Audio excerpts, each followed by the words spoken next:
Hi, it's your girl Bianca, and I'm back for part two of social marketing, and I'm going to continue where I left off, where I was talking about the comparisons between social marketing, commercial marketing, and health education, looking at the characteristics of the audiences that they market to.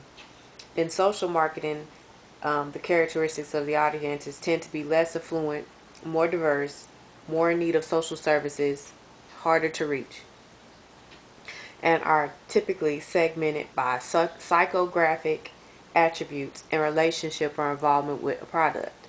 Whereas the characteristics of the audiences for commercial marketing tend to be more affluent, more connected to media, and easier to reach, and are typically segmented by psychographic and demographic attributes and relationship or involvement with product.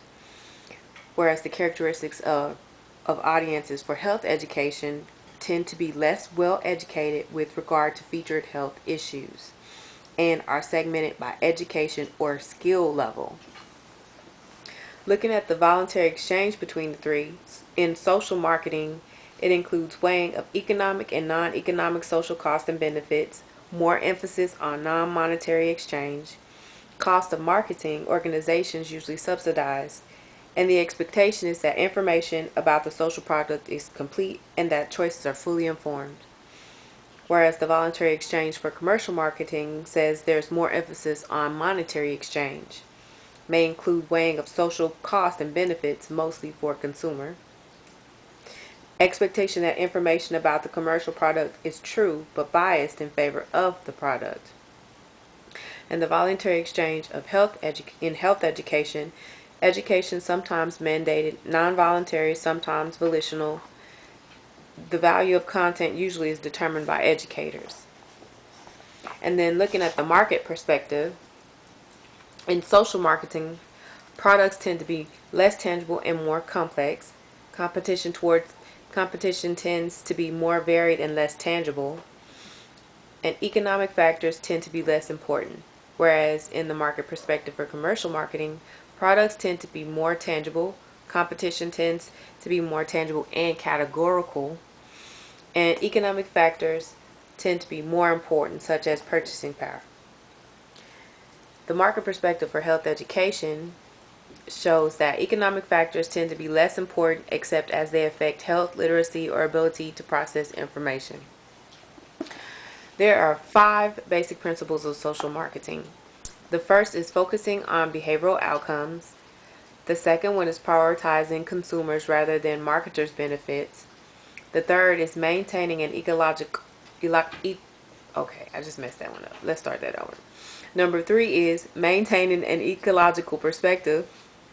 Number 4 is developing a strategic marketing mix of communication elements according to the 4 P's. And real quickly, the 4 P's are product, or the 4 P's in marketing are product, price, place, and promotion. Those are 4 things that are always looked at whenever someone is marketing a product. Okay. And then the last, number 5, is using audience segmentation to identify meaningful differences among consumers that affect their responses to the product or service being offered. So these are things that people who are influencing us, on TV with these ads and with these products, wanting to influence to buy them. These are things that they're looking at to, get us in there to consume. And then and looking at like focusing on behavior, it says that in like times before, however, products were defined broadly to include ideas, for example, based off our attitudes, based off of services, based and behaviors.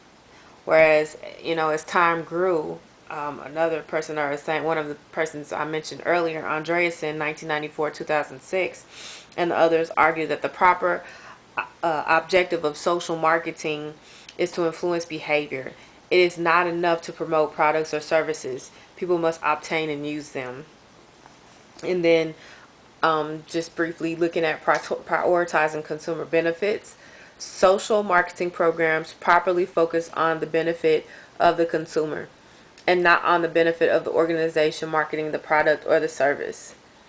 Although consumers may benefit from commercial advertising and marketing campaigns, not to say the least of, an important focus also includes the benefit of the producers of consumer goods and their stockholders. So, in other words, in contrast, social marketing campaigns benefit members of the audience or society at large in the form of better health or a cleaner and more stable environment.